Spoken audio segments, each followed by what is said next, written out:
A long time ago in a galaxy far, far away, 3 friends banded together before May 26th, 2023, to watch the 8 episodes of the Willow TV series one last time before it was banished to the 13th night of the Disney Vault.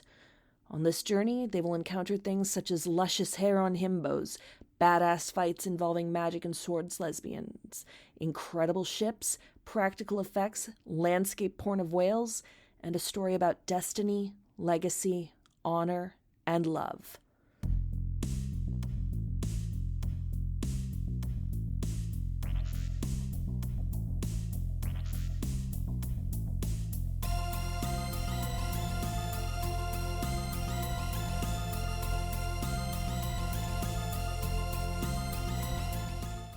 Hello there, and welcome to a very special episode of 6 Degrees of Star Wars. I say special episode because we are actually circumventing the Chance Cube to take into account the utter injustice that is Disney Plus and Bob Iger's regime therein. They are pulling Willow off Disney Plus. So, Boo. Technically, we are recording this before the Chance Cube has rolled a 1. But if you are hearing this, that means that in the main timeline, the Chance Cube rolled a 1, and now I am releasing this to the public. I am your host, Sam Marchioni. Joining me today, Jasmine Garcia and Shamila Karanakran. So, I was on the Willow train from day 1, but I believe for both of you, you only found out and finally watched this show because friend of the podcast, Mike Fadum, and I started screaming about it the second the announcement came out that this was getting pulled off Disney Plus. No, actually, I was on before that. Like when it first started coming out, I was seeing it all over Tumblr, and I do not have a Disney Plus subscription at all. I had barely heard. I knew that the show was happening, but I didn't really have any interest in it because I had never seen Willow the movie before this weekend. And, I really only knew it by reputation, a reputation that was totally unearned, for the record. That movie actually slaps. And the only reason I knew anything about it is because Ellie was going on about the lesbian couple there, and I was like, wait, what? Fantasy lesbians? I'm sorry? Such good lesbians. That is Kit Tanthalos and Jade Claymore, played by Ruby Cruz and Erin Kellyman. And they're wonderful, and I ship them, and perfection. Mwah, mwah. And the actors themselves are queer too, and they're very excited to have been playing these characters, so it's even more tragic. So nice. Like, everything about this show, there's so much love dripping in it.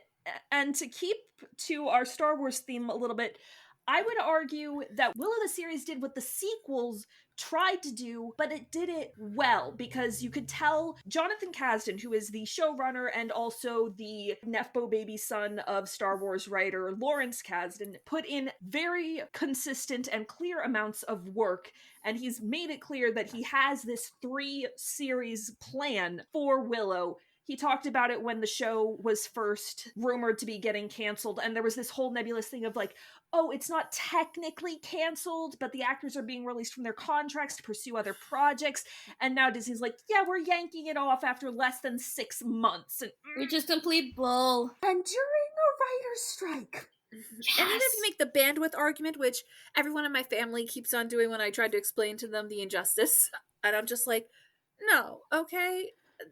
Don't try to give me that. If Disney cannot afford more bandwidth, who can? And also, of course, it ends on a cliffhanger. Oh, that cliffhanger. Oh, my boy, protect my boy. Graydon. Oh my god! I went through this entire series. I'm like, okay, Graydon's my favorite character. No, Borman's my favorite character. Alora's my favorite character. We just kept ping-ponging along who's everyone's favorite character is. Are so good. Precious. They keep getting these chances to be the serious one, and the funny one, and the himbo one.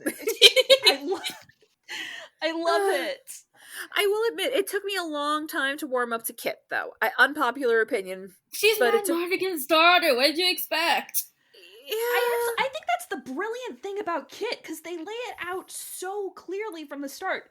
You can see it in my Twitter threads. I'm like, Kit is how you do a no-log right. Because it's so obvious from the start that she is a poser and she has no idea what she's talking about, and she's brimming with this unearned confidence. Yeah. And so the entire series becomes this journey for her to understand who she actually is and what she actually wants, and it's beautiful and I love it. And as adorable as her ship is with Jade, I also think that her relationship with Allura is even more moving. Oh, yes. Oh, yeah, there's a lot of heart in that. And, like, I was getting so annoyed with Kit. It's just like, you are not all that.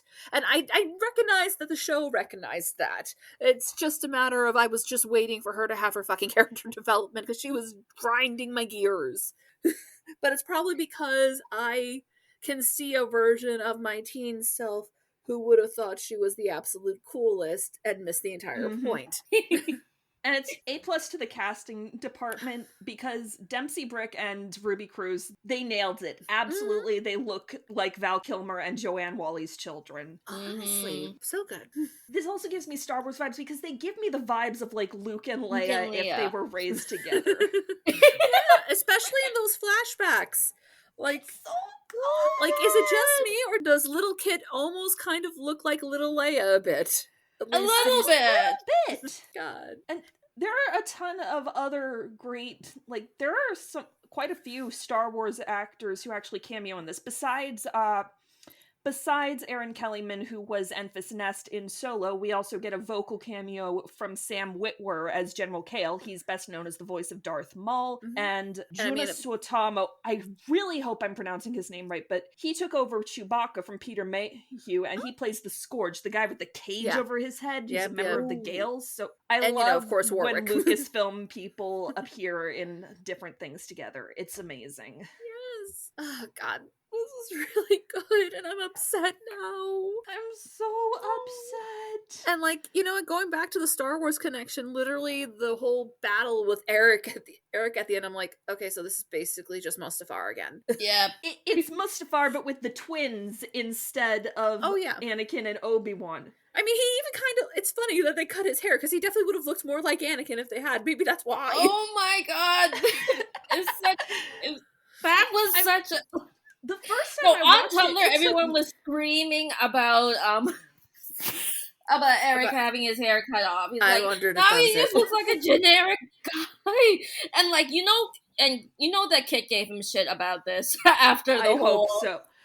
But also, like, just to further date this recording moment, I was like, how do you serve cunt in a fantasy way? Eric at the end of that episode. I'm a saucy little girl. You are. I love you.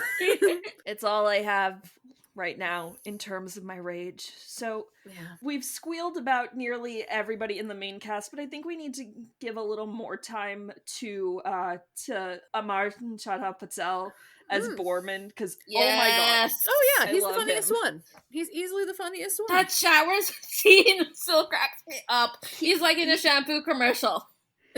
Oh my god, I'm like, yep, yeah, this is working for me. Nice.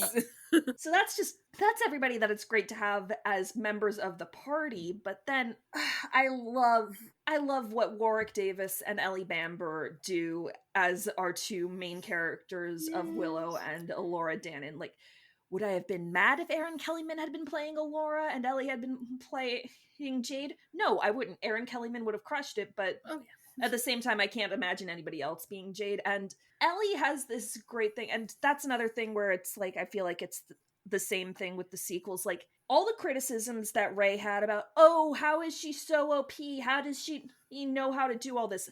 I hate that, and it's not valid, but it's like Jonathan Kasdan saw that. I'm like, I am going to plot this out. I am going to show my work so hard that you will not have that criticism. Yeah. Of course, that didn't stop people from criticizing it anyway, because, people are terrible and they're like, ooh, it has girls in it, so it's woke and bad. I'm like, you shut your mouth, because despite some problems with the original Willow, like originally being titled Munchkins, it was a pioneer. Yeah, no. Oh, it really was. Like when I was watching the number of little people that it cast, I'm pretty sure it's still unparalleled for the the level Yeah. of production that this was. Yeah, and I'm so glad that they stuck with that for this show. I was a little worried they were going to, like, Tolkien it. Like, I love the Peter Jackson movies. I mean, who doesn't? But, yeah. And it's like, not just Tolkien. If you want more recent examples, like the Snow White and the Huntsman movies. Oh, so yeah, true. yeah, Like, yeah. exactly. Oh. It's not a Peter Jackson problem. It's a Hollywood problem. So I was Yes. so glad they stuck to that. It's so fun. And so Warwick and- Davis is great. Annabelle Davis is great. His daughter playing his daughter. I had I love when family members play together, especially when it's somebody like Warwick Davis, who is technically, Warwick Davis is like one of the highest grossing actors of all time because he's such a reliable player in so many different franchises. Some of which, you know, he can't be faulted for doing the Harry Potter films when Harry Potter was still considered cool back then. But, like, Annabelle goes toe-to-toe with him, and it's great. And it's also really interesting to see the evolution of Warwick as a performer from when he started in Willow, because he barely acted at all when he led the original movie, and he wasn't even 20 at that point. Yep. And he's giving so much in this series now. I'm like, my heart. I'm so happy for you, Warwick. And yes. It's great when he's with Annabelle and they're playing father and daughter. And it's great when he's with Graham Hughes as Silas. I loved Silas as a character, so I was super upset when he died. God, yeah, no, that hurt. And I do believe he was in the original movie too, right? I'm pretty sure he might be. I'd have to double check. The original movie had a ton of famous little person actors in it, including the iconic Billy Barty as the then High Alwyn. The bones do nothing. That was so good. And also, I have to say, I was really moved when Alora, you know, said back to her, "No, you are beautiful." And it's like, yes, exactly. It's so true. But you hardly ever hear that. It was so true. Annabelle has this wonderful smile that just lights up her whole face. And it's just like, oh, I absolutely believe you're the adult version of that little girl. I made a joke when Willow was going through the list of magical qualities during my live tweets. I was like, Alora is failing her Disney princess quiz. She has a Disney princess quality to her because she's so nice and so cute. I just want to smush her little cheeks. And oh my god, the set design and the everything looks so cool, and so much of it was practical. All those awesome landscape shots of whales and the sets they built and the practical makeup on the costumes, those trolls, oh my god. And I loved how one of them was just so eloquent, and then the other one was just kind of the traditional grumpy troll. I was just like, oh, perfect expectation subversion. If you listen to the Ace of Geeks podcast when they first covered Willow, I was a guest there. Mike was like, that's totally a DM just giving up, like, I'm not doing a voice. I mean, yeah, this whole franchise absolutely has D&D campaign energy. It's written all over it. It set the bar for me when I was going into the D&D movie, and, you know, thankfully the D&D movie mostly cleared that bar, but it lost points because it's not gay. Yeah. It's not nearly as gay as this is. Yep, nope. I'm hoping and, with the inevitable sequel they go gayer. Kissed in the sunset with swords. Yes. Like, those sky shots were gorgeous. Yeah. It looks so beautiful. Like, that's how you make a fantasy world. You don't need it to be all murky and bloody and whatever else the fuck Game of Thrones. You can have color. Are doing. It's so colorful. The third episode is the one I like the least, just because so much of it is that murky garbage that we hate so much. And even then, it has that delightful scene of the forest lesbians. R.I.P. forest lesbians. R.I.P. to the woodcutters. Oh my god, I was so like, oh, we get double lesbians? But and only for a little Hannah bit. Waddingham. It's like she walked off the set of Ted Lasso, got into a denim jumpsuit, rolled in mud, and just was like, I'm ready to go. It's just, I love it. I love it. Yeah. Episode 4 was probably one of my favorites just because I am a sucker for a good haunted house story, and that was basically a haunted house episode. It was a great thriller and Mhm. just impeccably done fan service. Mhm. Like those visions in the tower. I love the moment where like you see the vision of Sorsha and Rizal coming in, and then Mhm. Kit and Jade come through. It's like, So good. and they got the same actors who played Alora's mom in the original movie to come Really? back for that Really? episode. Whoa! That is amazing. They put so much effort into all this casting. Like, even Val Kilmer had throat cancer, so he couldn't do the voice cameos for Mad Mardigan. So they're like, let's get his son. And they got Jack Kilmer to do it, and it worked. Oh yeah, if I hadn't known, I definitely would. It would have been seamless. Flawless. Like, I do have Absolute- questions about why he's able to kind of almost telekinetically reach his daughter, but I'm here for it. I'm sure that would have been explored in season 2 and or 3. You would hope If so. we had one!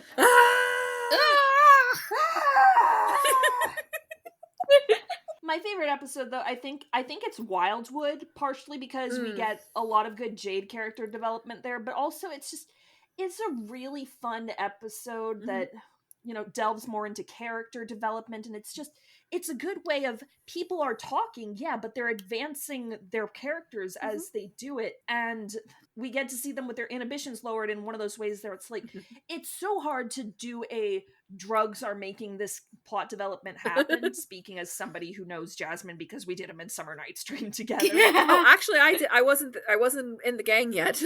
You weren't there? I thought I could have sworn you were there. I was in Liz Estrada, but yeah, nope, I was not in Okay. Midsummer. Kyle did not know me yet.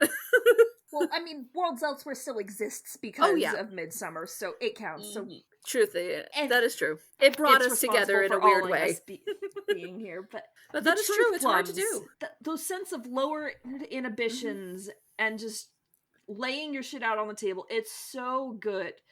Like, we get to have that walking in on exactly the wrong moment to hear the thing you shouldn't be hearing. And you can't be like, it's not what it sounds like, because it's exactly what it sounds like. And, you know, the awkward conversation. Kit and Jade's conversation. It's so good. It's so real, is the thing. It's like, it feels like a very real, like, awkward lesbian love confession. Yeah. And, like, there were criticisms that parts of Willow are too modern, and there are things where, like, I can kind of see where you're coming from, like the brownies who are running around in spray-painted t-shirts and the denim jackets that they had in the finale. I don't mind the denim, like, I think that's world building that could have been fleshed out, but it's such a hodgepodge fun aesthetic to me, and I especially don't mind it in the dialogue because that to me makes the world feel more grounded and realistic. Oftentimes when we have these heightened dialogue with British accents that may or may not be It's real, always like a always highborn thing, especially with like if you're like talking with like everyday people. Obviously it's not going to be that formal, so it's a little bit more realistic. It is also funny because Ellie Bamber is British. Yes. But they don't let her keep her British accent. That is kind of funny, yes. Yeah. But it's also like, they didn't even bother to get like a universal accent for Tirazline or Galadorn. And I'm It's like this whole hodgepodge mix. I don't even care. Yes, and honestly, it was like that in the movie too. So it's not even like it doesn't make sense within this particular established universe. You can say the it was the ones I continuity. mainly question it for is Kit and Eric. Like, how have they been raised primarily by British-sounding people, and yet they got their dad's American accents? Like, especially since he's been gone for so long. Yes, that I will definitely grant you. Even so, I wouldn't trade these actors for anybody. I took a lot longer to warm up to Eric than I did to Kit, because at first it was like, he's himbo to the point of wooden. It took him going to the dark side for me to be like, oh, I get it. But, you know, on rewatching it, I'm like, I see more of it. I see more of what Dempsey Brooke was doing. You get these little flashes of Eric feeling like he's underestimated and useless and a himbo because, you know, he kind of is. But I kind of wish we'd seen a little more of that building to his turn to the dark side, but... You know, for what it is, I also think that kind of feeds into the idea that Eric is just a messy bitch. Yes. Yeah, basically. I could have taken him or left him. I was actually kind of like, oh, I'm actually very glad you're the one who was kidnapped. That works. Yeah. every single one of these people is better than you. I immediately latched on to whatever they're calling the ship name for him and Laura, because I was Grey Laura. Grey Raven Laura, and thank you. Laura is Grey Laura. Grey Laura. Yes, Grey Laura. Yes, I was immediately on board because, like, this might be my favorite Tony role. He's so good in it, and it's so funny when they start out. They're like trying to make him seem like he's dark and evil with the goatee and everything, and it's like, nope, He's so nope, soft. He's and a giant dorky soft boy. He's writing a romantic farce. He plays the flute. They named the little creature Kenneth. I love him. I love him so much. And I love that, like, he immediately has the sparkle anime heart eyes for Allura. And their little magic lessons together, they were so cute. They're so cute. And it's so freaking sad that, you know, in the second season, that thing would have happened that happened. Like, yes. We're not gonna go into spoilers, but let's just say it's gonna be kind of the mother of all cliffhangers. Yeah. I want to write fanfic of it so badly, so at least it has that going for it, because I've had other shows where they were unceremoniously canceled and their finale still ended on a giant cliffhanger. Dominion! Oh. But that finale, it's shot and it was absolute horse shit. So I didn't even want to think about it after that. Like, that was my precursor to Game of Thrones crashing and burning, was Dominion crashing and burning. So, Sam, I will say, back to Grey Laura, I did have a question. Was them taking magic lessons together, did you feel vindicated with your feelings of how Finn and Rey should have gone in the sequel trilogy? Because I know I did. Absolutely. And it also kind of infuriates me when I looked on Twitter afterwards, because it turns out Grey Laura is actually a very popular ship among Reylos. Oh! No, that is pure Finn Rey vibes. What's wrong with you people? No! Well, you know, Reylos, they'll turn anything into Reylo, but That they're is like, true. That is oh, true. my dark prince and my chosen one, that kind of thing. Except he's not dark. Dark. He's a sweetie. It's like, don't let him wearing black fool you. And the fact that he was possessed as a child, like... He got possessed twice, poor baby. To me, Reylos are less about Rey and Kylo as a couple and more about just using Rey as a self-insert to ship with Kylo. Kylo is their 100%. latest whoopee white man with greasy black hair. There's a lot of those, unfortunately. Not like Tony Revolori's fabulous curls. Tony Revolori, he looks so good. He does. So I kind of mourned the beard. He's doing everything. But yes, this is my favorite role of his, I think. This was actually the series that finally got me to realize he was not South Asian. Like, I'd been going through this thinking he was South Asian. And He's then I look it up and I'm Guatemalan. like, right! Yeah. He's so good. And a fun little trivia note for the casting. They actually cast Talisa Garcia as his mother. Yes. She's a trans actress. Ooh, oh my god. Yeah, I love that. Oh my god. Further queering up this fantasy world, yay. I love so much of this thing. I love how chill it is about queerness. Like, it's never a thing about, you know, Kit can't be with Jade because they're both women. It's Kit can't be with Jade because Kit's a princess and princesses have responsibilities. But though technically, after that, the reveal with Jade's actual parentage, they could actually... I mean, that if anything, that makes it even more complicated. Yeah. Which... A lot of baggage there. Yeah. That's the fun kind of baggage. Oh, yeah. Not the way too real baggage. Yeah. With that said, I have to say, I was fascinated with what direction they went with the Bone Reavers, because, you know, it's just...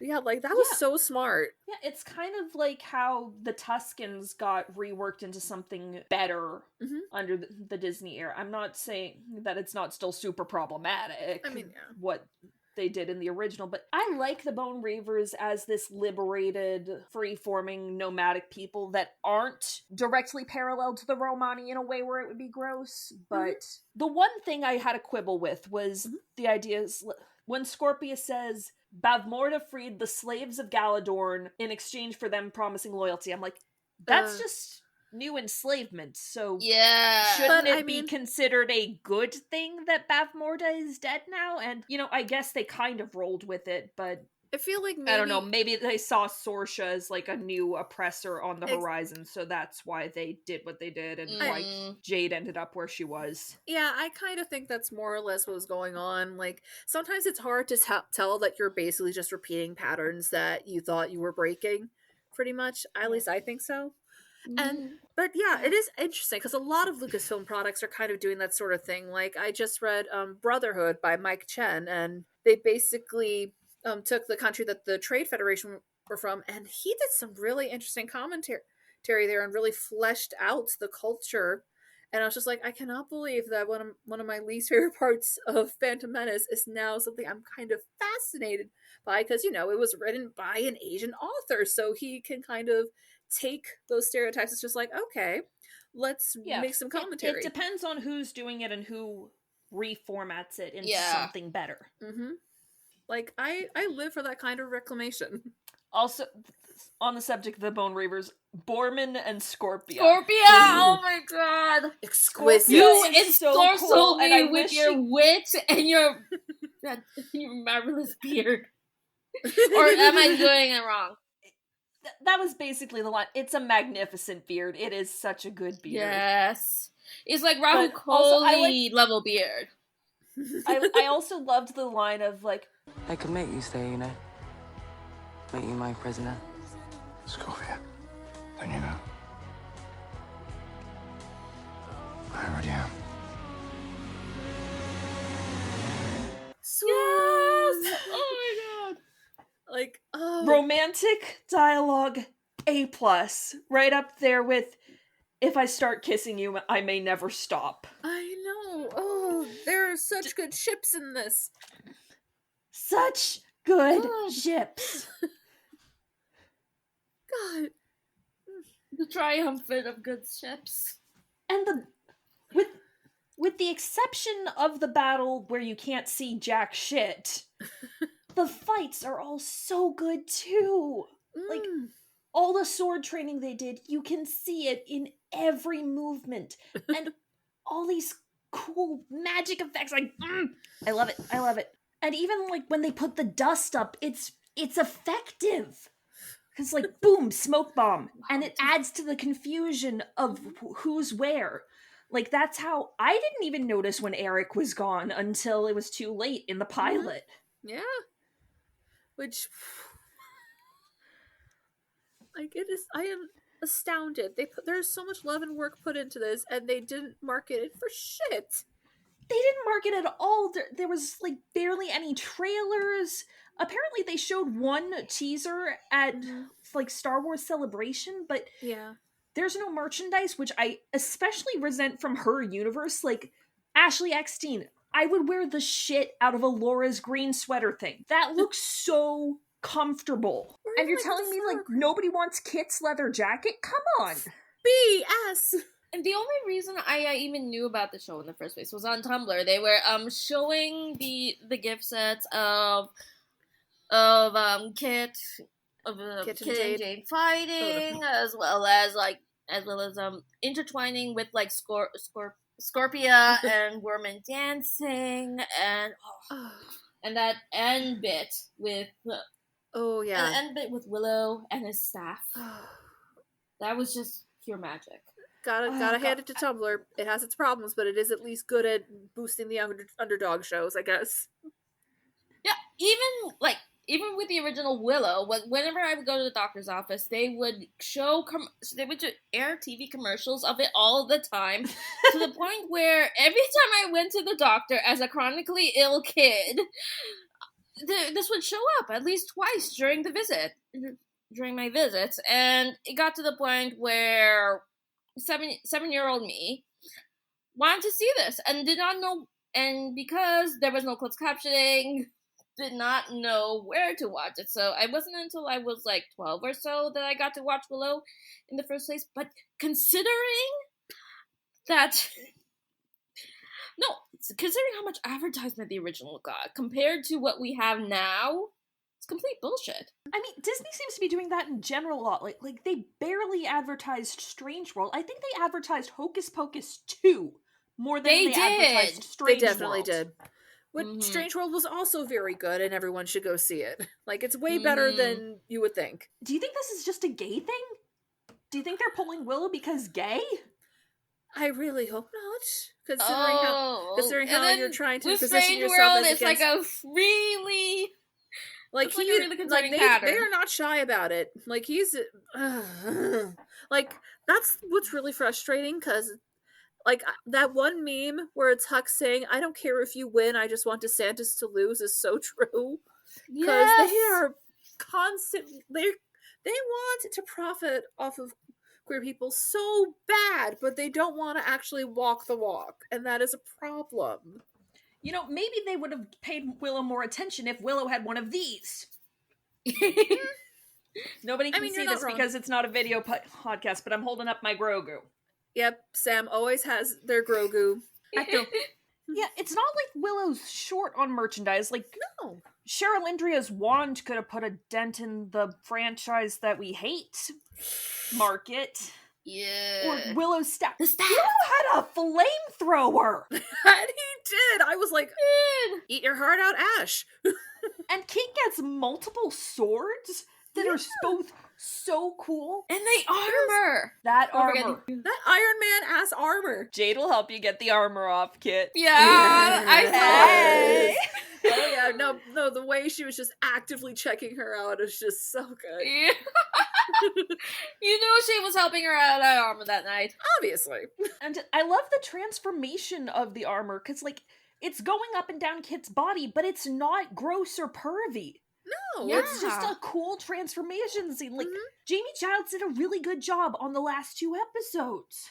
Like, good for Absolutely. you, Jamie, on stepping out of those traps. Like, it doesn't feel so easy. overly pervy on any of these actors who are definitely not teenagers, but it's up to debate whether their characters are teenagers or not. Like, they keep referring to it by the moon system, which I assume is months. I would think so, right? That would make sense. Right. Like, for all that I've praised the world building so far, the one thing I would complain about is that occasionally they'll throw in things that are, like, clearly our world based. Like, I think it's Allagash says that it's a Wednesday, and I'm like, okay, so if it's a Wednesday, then you have Odin in this universe. And I'm like, I'm not going to complain if Anthony Hopkins shows up, but... No! Who would? The Oscars, I guess. Oh. Yep. Oh. I'm sorry. dated Ash joke, but... But... yeah, that's fair. I mean, Norse mythology, I feel like, could kind of fit into this universe. Kind of, although the origin story that they give for the crone and the worm, it feels very Abrahamic faith, Judeo-Christian, whatever you want to call it. Garden of Eden. Also true, which, I mean, in a culture where it is so built on Christianity especially, like, it's gonna leak into your most fantasies, especially when it's a good versus evil sort of thing. Yeah. I mean, it's still never going to touch the Chronicles of Narnia. Obviously. What could? I can't imagine how anything could. All hail furry Jesus. Hell yes. I'm thinking about what else I want to gush about. I'm fascinated with their portrayal of Sorsha here. Because I can feel how badly she's trying to not be like her mother, but still kind of slips into certain patterns that you just know, like, even on, like, the good... And repeating patterns. You're not wrong. You're not wrong. Like, that is very much the vibe there. Like, she's... Like, you know she doesn't want to be Beth Morda, but you spent, at the very least, a good 18 years, probably more, under her thumb. You're gonna slip into some patterns there. The main thing that I question with Sorsha is the choice she makes for Allura. Because, like, I get wanting to keep it a secret. I get wanting to let Allura have a normal life. I get living in denial about all of that. But... Kitchen maid? Yeah. Like, couldn't you... I'm sure you could have found a noble family that would be all too happy to adopt her without potentially asking questions. I don't know. Maybe it's a matter of if she's in a noble family, people are going to be paying more attention to her. Exactly. That's what I was kind of thinking. Maybe. Like, mistakes were made. And now we're into the Star Wars arguments about, like, Luke going to Tatooine versus Leia going to Alderaan. Yeah, basically. Yeah. It is the same thing all over again. Again, it's like poetry, so if they rhyme, every stanza kind of rhymes with the last one. Hopefully it'll work. Self-fulfilling prophecy, like, you kept Alora around and made her a kitchen maid, and that gave Eric the opportunity to flirt with her, and that's how she got involved in all of this, and... You did not think this through. Do they ever in these things? They never do. Because if they did, we wouldn't have a story. True. You're not wrong. And, like, how she treated Willow in some of those flashbacks, I was like, oh, that was uncalled for. That was real. The breakdown between her and Willow in episode 2, that was painful to watch. I know. I was like, no. Again, it's a better version of what the sequels did, because, like, we never get to see what broke down between Han and Leia or Luke and everybody to make them go the route that they did, but, like, all we need is that one flashback that shows how greatly the divide is broken, and the fact that we've lost Mad Mardigan, and it all makes sense, especially because, you know, Willow has his own character journey that he's working on. Alora says it, he's such a dad. He's always been. He's working on so many levels to grapple with that, especially as High Aldwyn to the Nelwyn, and as a dad to Mims, trying to set an example for his daughter, and as a father who failed his son Rhiannon, and... I mean, it's unlikely we're ever going to get other seasons. I really do hope they were at least planning on getting Rhiannon back, because... Yeah! Oh my god, that would have been so cool! That would have been! Like, that could have been part of the whole journey. Or, like, every character who dies in this, given that we're fighting what is basically the fantasy devil, like, there's the possibility of them being revived. Zombie lesbian forest women. Ooh. Yes! That would be an interesting take. Ted Lasso's supposedly wrapping up. Hannah Waddingham might be available. Ooh. We can always hope. God. We're manifesting it. We're manifesting it. We are manifesting. Everybody listening, there is a place where you can request things on Disney Plus. Just do that. Spam them, please. Spam them. Spam them. Tuatha, Authrock, Mora, Hoatha. Make it grow. Nice. I have spoken it into the universe, and the universe will accept it. Also A+ pronunciation there. I've watched this so many times that now I say the spells along with them as I'm watching it. Nice. It's so cool to watch the journey happen, and, like, I love the little touches, like Alora's red slowly coming back into her hair. Yes. I adored that. And I love, there are moments when, like, she's backlit. Yeah. Even in the first episode, when you see her step through the barrier, the backlighting gives that flash of red in her hair. Yeah. So even if you don't know what was coming, there's that hint of it. I really do kind of regret that I looked up, like, the characters, because I'm sure, Alora being Alora was a twist for some people. I really do kind of wish I hadn't spoiled myself on that, because that must have been really cool. Yeah. So for me, I watched the series before I watched the movie. Right. Like, I'd watched riff recaps of the movie previously, because, you know, sometimes you do that, but I could still appreciate the story even without having that back context of the original movie. And I could tell, because they kept talking about Alora Dannon, that okay, so Alora Dannon's gonna be a big thing about... But, like I said, I started out thinking Jade was gonna be Alora Dannon. Oh, yeah. Because of the red hair. Yeah. Yeah. So it was a good red herring in that. Yeah. Yeah. Yeah, no, like, if I hadn't already known it was Ellie Bamber was the one playing her, I definitely would have thought it was her. Like, like, before I found that out, I was like, okay, so is Erin Killiman Alora? I wouldn't have expected it, but I'm here for it. But you're right. Like, I couldn't really see these characters being played as they are being played by anybody else, really. It's so freaking good. All of these characters, the actors just slip into them so naturally. And it's one of those things where, like, you can kind of tell they were probably improvising at least once a scene. And they just have this natural chemistry where they bond so well with each other. I just love the way they played off of each other, like with Brayden and Alora, Kit and Jade, and then there were these scenes with like Borman and Jade and Graydon, all the three of them together, because so much comedic potential, especially with Borman saying, "Okay, is one of us gonna kiss or something?" Because as Tumblr says, Borman swings both ways, always blindfolded with a bat. Yeah, no, they were not and shy the looks about the that. two of them give him. Priceless! Yeah, Jade is so done with all of you. Jade needs a vacation after this quest. Yes. Everybody needs a vacation.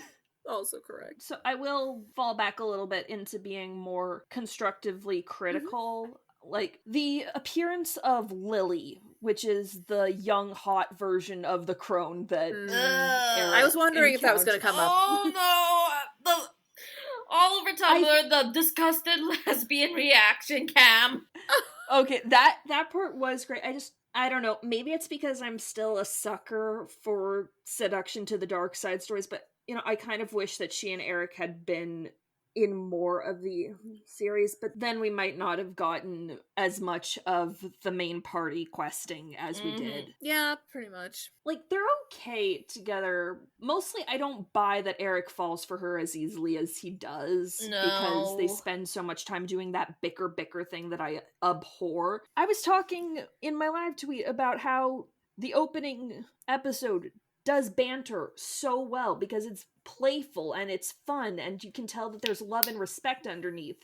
And then the banter that Eric and Lily were doing is exactly the kind of banter that I hate. So much vitriol. Yes, but it does lead to an evil ship. So you could maybe make the argument that it's... And in that respect, it works. And, when she came out of the temple in that deep V red dress, I was like, oh fuck, if evil, why hot? Exactly, as usual. And you gotta remember, we do have to remember, Eric is a known pathological flirt. This is established about him. So you know what? It actually does not surprise me that much. He definitely got that from Mad Mardigan. Oh, absolutely. I mean, he needs to learn Mad Mardigan's tempting, but no. Yes. Yes. He does. And also maybe spend a little time in drag. I mean, I won't say no.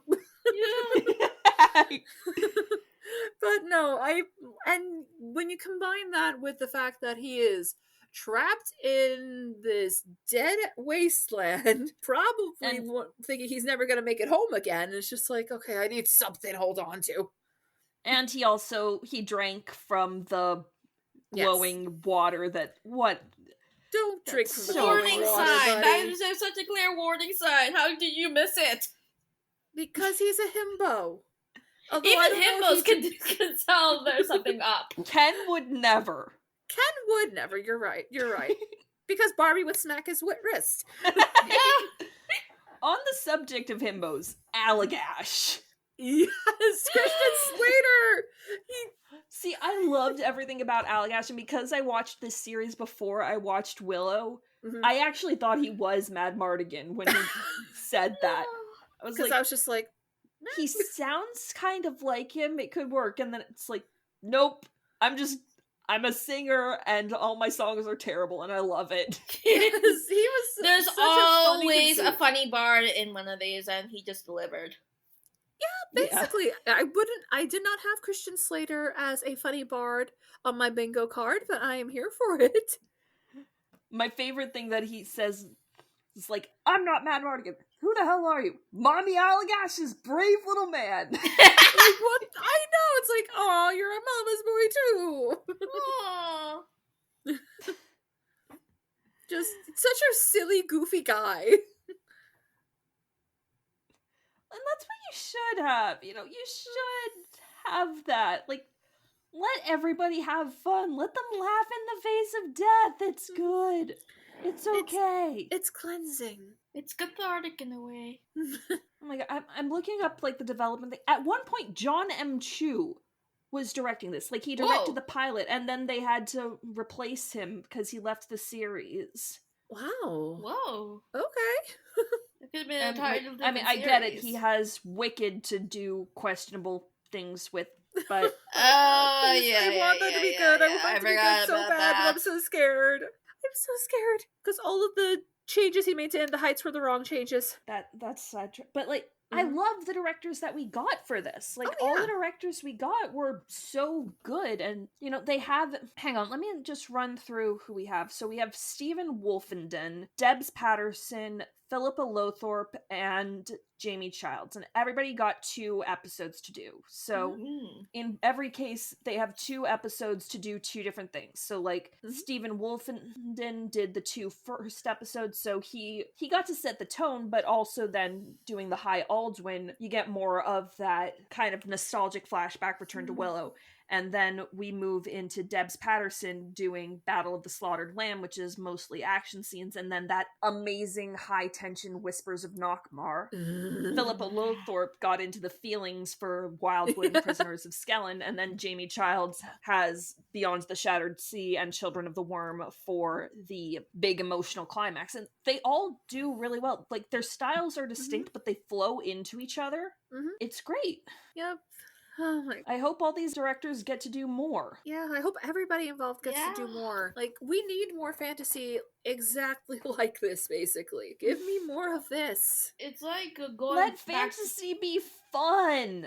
Like we said, like the Dungeons and Dragons movie was definitely in the right direction there too. So I'm hoping this means that we are going to start with the trend of that sort of thing, where it's just silly, goofy fun. Come play in the fun. It won't bite you. As a 90s baby, looking at this from a perspective as someone who grew up with Labyrinth and all of those weird, goofy, but Labyrinth, eccentric also movies. a Lucasfilm. Yeah. This is the Lucasfilm we need, basically. Yeah, it's kind of a return to childhood for that, where you're allowed to be fun and goofy and bright. And the crazy thing is, that finale was like the big, epic fireworks factory magical ending. Like, But it was still so fun. Like, yeah.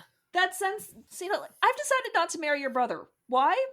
Because he's like trying to kill us? No, he's just coming off as really naive and gullible. Yeah, kind of.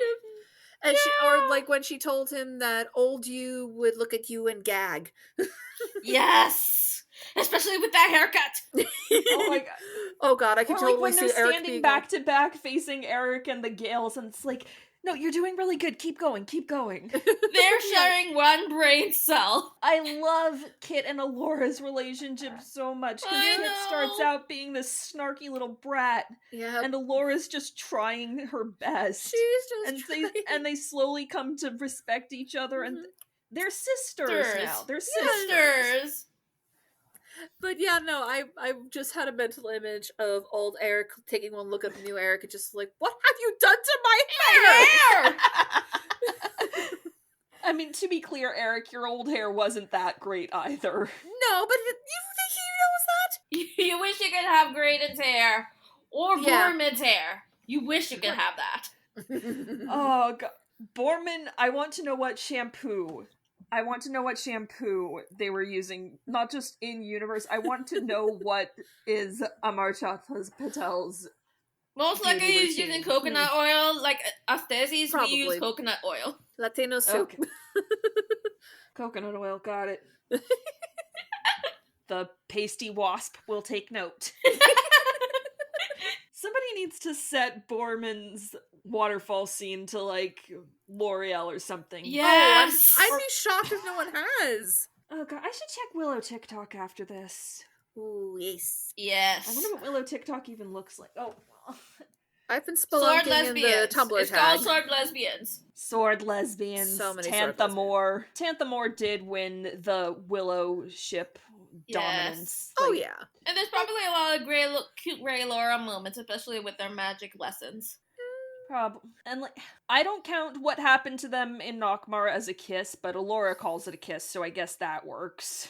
And you know, it's like one of those kind of on the border things that we love in our ships when you think the about way it. It's he just- like surges up to her, like that moment. It's so good. It's all so good. And just the way that she has to see his exact trauma is just so good that I live for that. And continuing the family thing, they got Tony Revolori's younger brother Benjamin to play little Graydon. Oh I didn't know that. That's amazing. It's so cute. Oh my god, I was thinking, wow, they cast him really well. Oh, there you go. Sweet little baby. Who is unfortunately possessed, but it's not his fault. No one's fault. It's really not. Like, it is ridiculous. This poor boy has been possessed twice and is now probably going to get brainwashed by the crone. Oh And no! the fact that while he was possessed, Graydon was still helping Alora and still hard-eyesing at her. And I'm like, you sweet baby boy. He's so in love with her.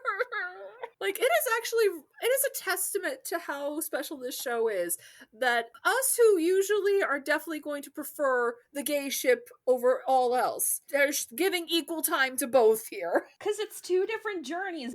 The options are two idiots who know they're in love but aren't going to say anything about it versus two idiots falling in love.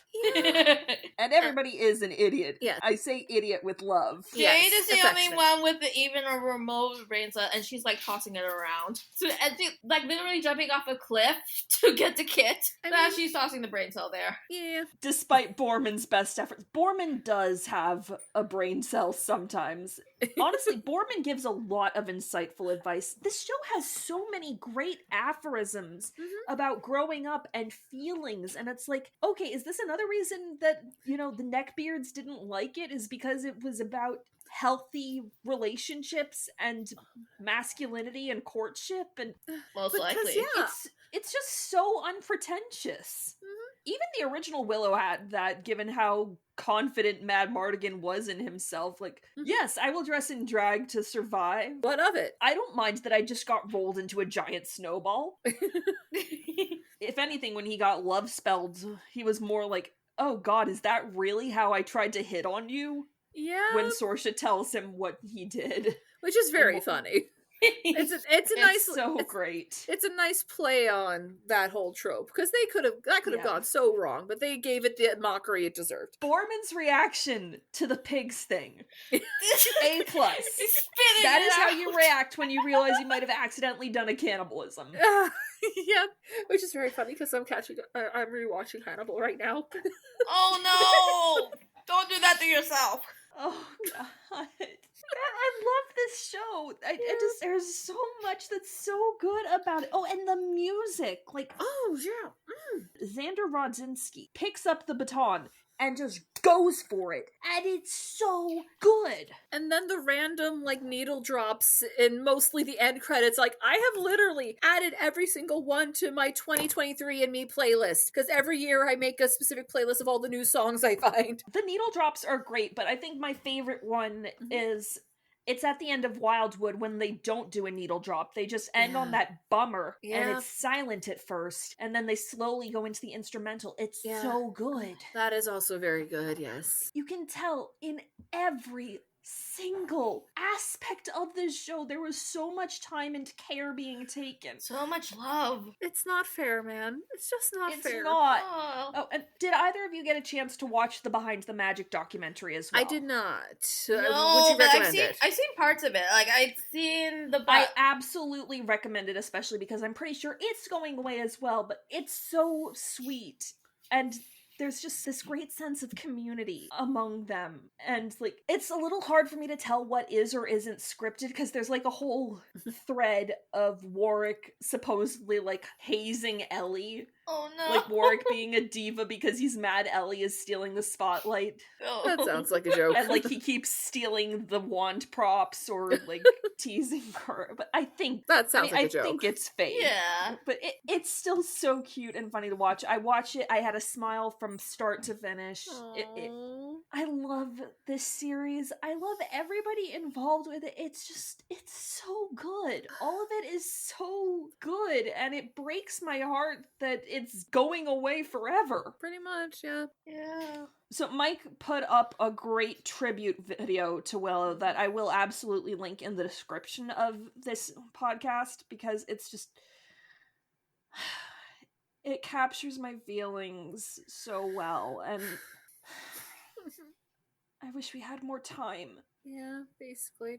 At the I very wish we least, got everybody more. listening who is fanfiction inclined, please. Please go write all this fan fiction. I mean, by the time we release this, it might already be too late, but I am not going to judge how you do whatever you do to find out about this show. Mm-hmm. And if Disney wants to judge, well, they shouldn't have taken it off the site! Yeah, that's on you. You stupid Or you could have sleuths. at least given us a DVD, given us a nice DVD or Blu-ray set that includes not only the episodes, but the documentary as well. God, I miss that sort. Like, I devoured every special feature back in the heyday of those when DVDs were like the big oh thing. Oh my god, those are so fun. Yeah. Those are so fun. I miss those. Those probably are a the big part of- bloopers. The bloopers. Oh my god. I want bloopers so badly. all those little games. I want them. Give them to me. I really do think that sort of thing was probably part of why I got into looking into like the behind the scenes of things. God, all of this could be so much. Like, now I don't.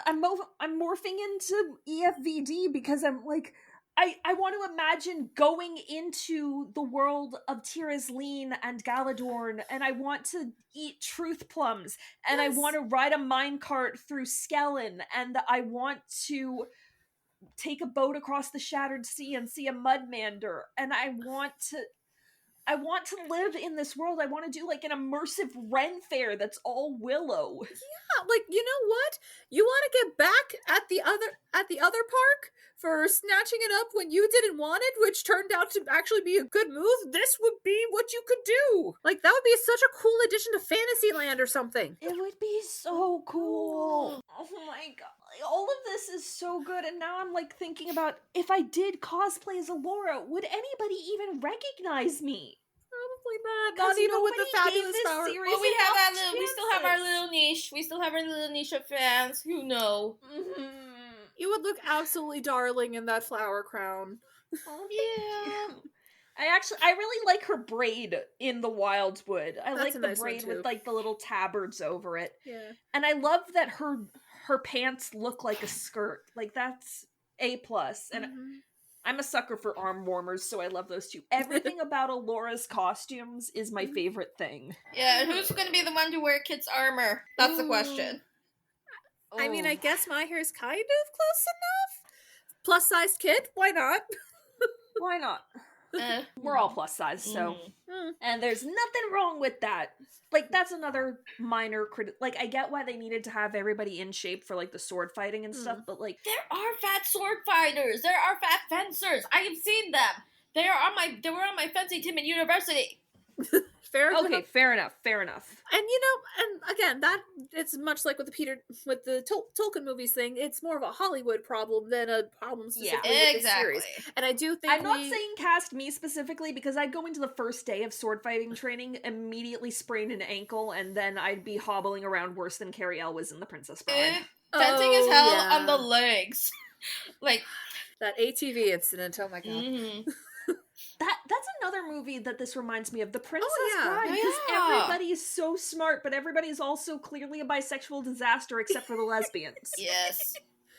Oh my There God. are no straight people in the world of Willow. Pass it on.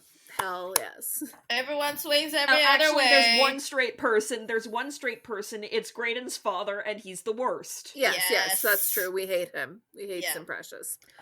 What an asshole. He get hurt the my feeling boy. like he only sent Graydon on that quest because he's like, oh fuck, this girl's a lesbian. Graydon, go fix her. Kind of, yeah. He's just like, I am not gonna let this knight steal your rightful woman away or something. I could see it. Because he sucks. He sucks and he's verbally abusive and hurt my boy. Why can't Graydon's mom take over the throne again? I feel Because like I'm she's... assuming Galadorn is a patriarchy. Yeah, Boo. probably. Boo indeed. No, And but I Graydon feel can like- change the rules. Oh, he That totally is could. true. And it technically seems like Tirazleen is positioned as a matriarchy, given that Yep. Kit is the heir to the throne. Yep. Even though Eric mentions that he's older than her. By like a minute. That That is a trope. That is a trope I will never get tired of. I love it when twins argue about that. I don't even know if they do that in real life. I just think it's hilarious. I mean, it's such a microcosm of sibling. Either of you have siblings? Only Little child. brother. Okay, because I have two little brothers, And they used to gang up on me, and it's like, well, together we're older than you, so there. I did not have to deal with that, thank God. I did however, have to deal with coming home from college one day, and suddenly he was super taller than me, and I was like, this isn't allowed. Oh, yeah, they're both taller than me now, and yeah, I'm honestly so very sorry. gratified by it. But, like, Kit absolutely had to hate that Eric got taller than her, because she probably matured faster than him and was lording it over him for a while. Oh, yeah. Because that's what happens. She'd probably tried to squash him down at one point, saying, "You cannot be taller than me." Oh, yeah. Oh, yeah. I can see it.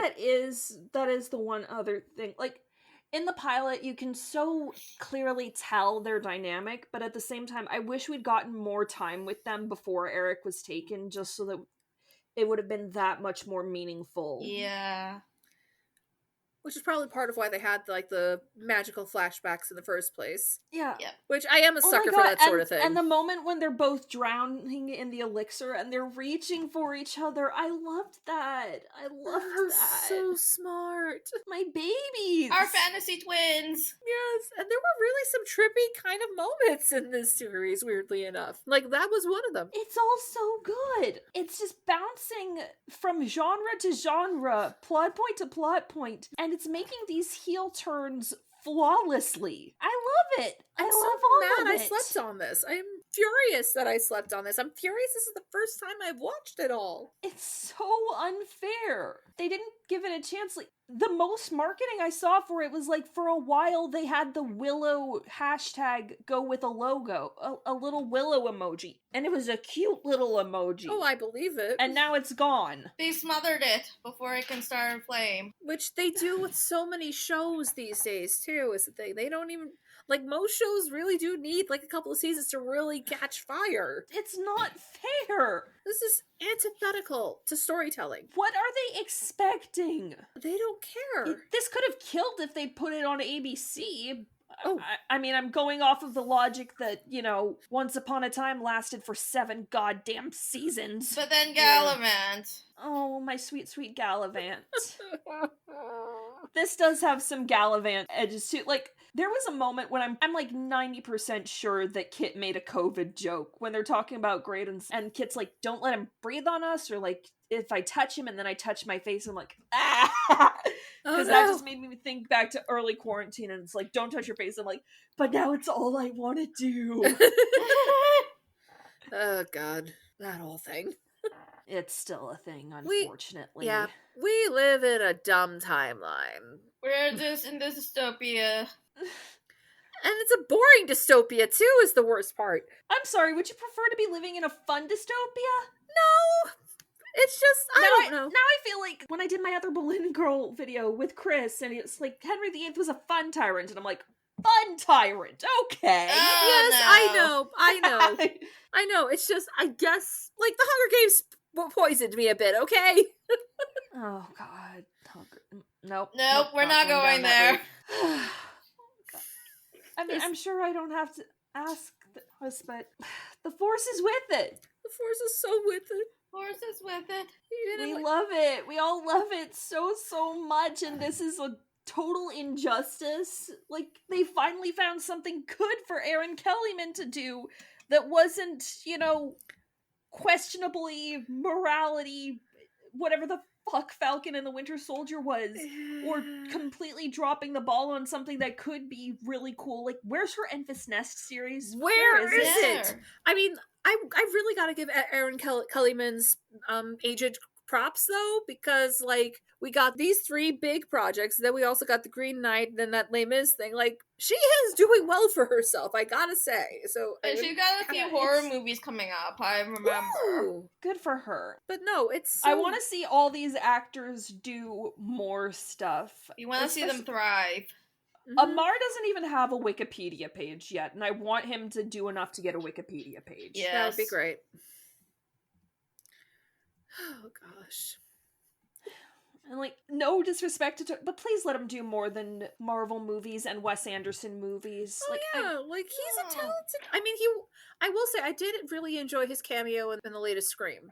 I did Oh quite yeah, I enjoy remember that. that. I haven't seen any of the Screams, so I'll take your word for it. Yeah, like it was. Like I've said before, this podcast is mainly to make me watch stuff I should have watched a long time ago. She's just been procrastinating. We all do that. I mean, I did this with Willow, and now I deeply regret it.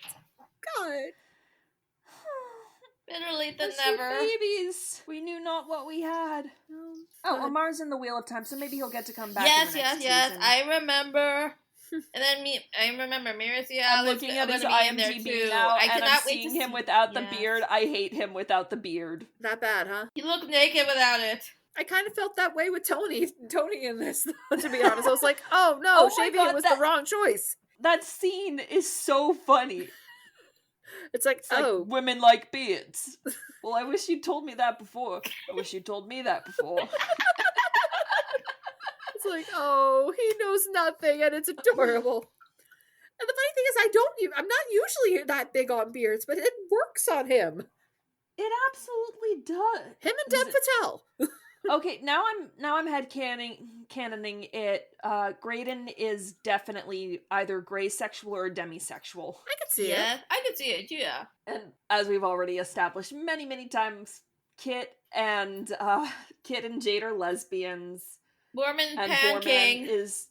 Borman is pansexual, and Alora, yeah, I think Alora might also be some shade of demi. Yeah, I could see it. The girl just wants love and validation so much. Sweet baby. You went through so much just in like your first week of life, and now this crap.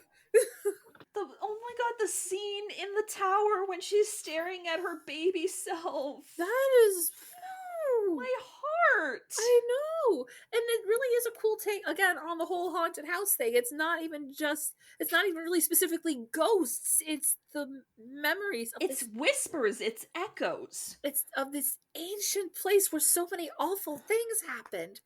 And so they make you good. relive it. Mm-hmm. It is so freaking good. And it does kind of tie it, and it ties it back to the movie where she's like, I can feel her. It's like, yeah, that's why. Oh my god. Oh. Hello there. Again. I wanted to give a bit of an epilogue since, in the 8 months between recording this episode and its release, quite a bit of Willow-related news has come out. Some of it has been nitty-gritty economics, like discussions of the budget and tax breaks that went into filming the series, but actors weren't really allowed to talk about the show for most of the year due to the then ongoing actors' strike. Warwick Davis kind of broke with that to tweet, I meet lovely people on a daily basis who are fans of Willow, who are the reason the Disney Plus series was made. Please tell me, Walt Disney Company, what do I say to these subscribers when they ask why they can't watch the series anymore?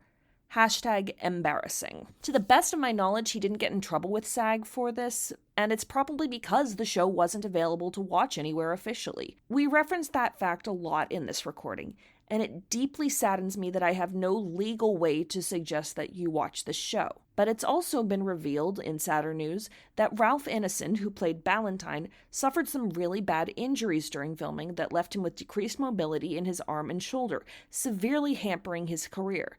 And because Willow's not streaming, he can't collect residuals for the show.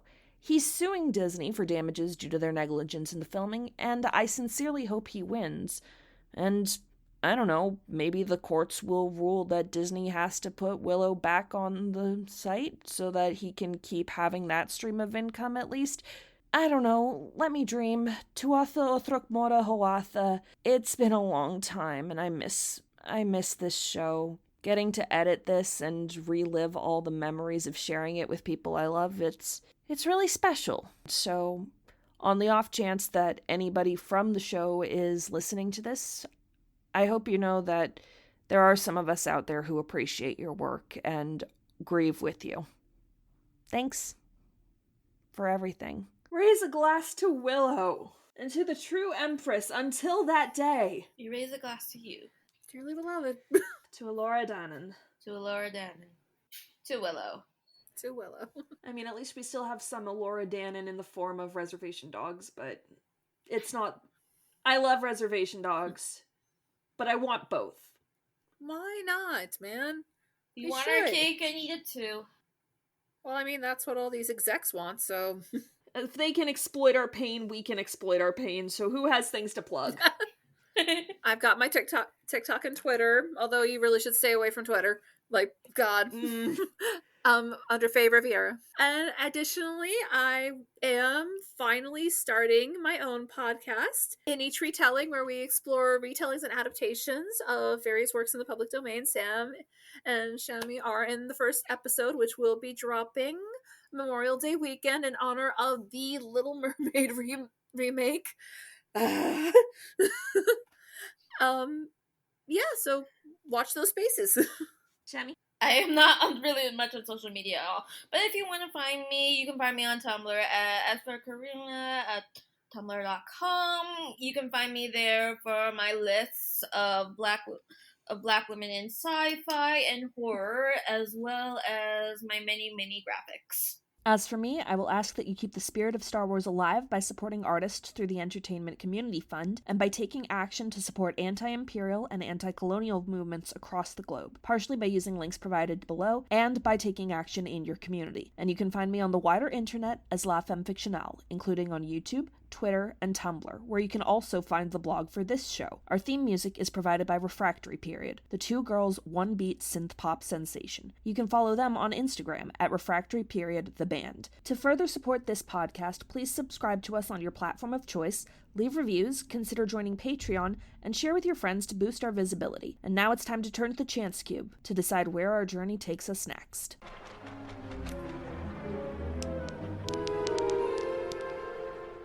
That's a 5. Yep. All right, let's see what we've got. The Princess Bride! Oh my God, you keep getting my favorites! It seems we are destined to just keep going with the classic bisasters. So, woohoo! Whenever this episode comes out, next time, we will be seeing The Princess Bride. Until then, may the Force be with you. Always.